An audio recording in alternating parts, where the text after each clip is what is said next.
সৰুপথাৰত finance কোম্পানীৰ গুণ্ডাগিৰি কিস্তি শেষ হোৱা বাহনৰ গৰাকীক ধন দাবীৰ অভিযোগ বৃহস্পতিবাৰে সৰুপথাৰ নগৰত সংঘটিত হৈছে এই ঘটনা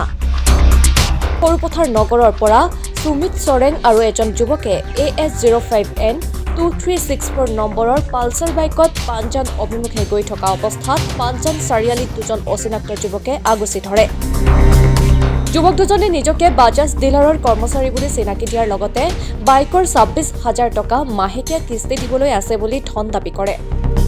যুৱক দুজনে দাবী কৰা 26,000 টকা নিদিলে বাইক জব্দ কৰা হ'ব বুলি কৈ বাইকখন সৰুপথাৰ স্থিত বাজাজ ডিলাৰৰ কাষতে থকা অন্য এটা ফাইনেন্স কোম্পানীৰ কাৰ্যালয়ৰ সন্মুখলৈ লৈ আনে উল্লেখ্য যে যুৱক দুজনে যিটো কাৰ্যালয়লৈ বাইকখন লৈ গৈছিল সেই যুৱক দুজন সেই কাৰ্যালয়টোৰ কৰ্মচাৰী নহয় বুলি জানিব পৰা গৈছে কিছু সময়ৰ পাছতে পালচাৰ বাইকৰ গৰাকী আহি সকলো নথিপত্ৰ দিয়াৰ পাছত দুয়োজন যুৱকে উক্ত স্থানৰ পৰা পলায়ন কৰে আমি দুজন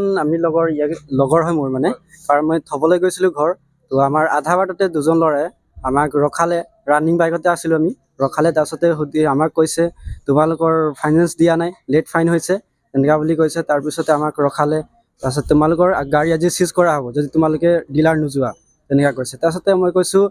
মইতো ইয়াৰ মালিক নহয় মোৰ ককাই মালিক হয় তো আপুনি ককাইৰ লগত কথা পাতক মই ফোন নাম্বাৰ দিছোঁ আপুনি কথা পাতক বুলি কৈছোঁ নাই নেমানে তাৰপিছতে মোক কৈছে আপোনালোকৰ ককায়েকক মাতক ডিলাৰৰ মাতক বুলি কৈছে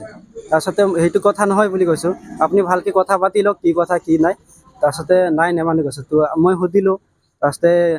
নামটো কি নামত আছে বুলি কৈছে নাই কৈছে মোক সুধিছে আকৌ কি নামত আছে মই কৈছোঁ অমৃত চৰেং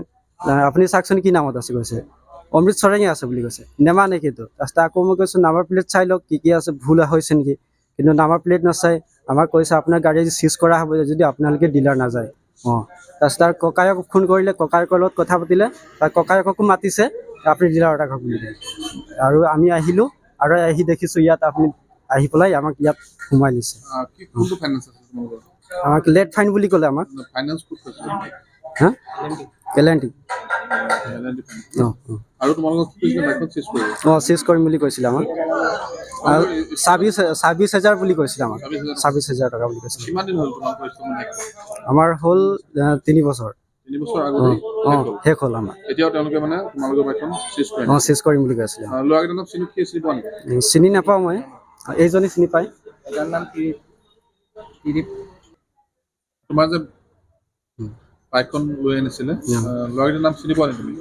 চিনি নাপাওঁ কিন্তু এনেই শুনা মতে ত্ৰিপ বুলি নামটো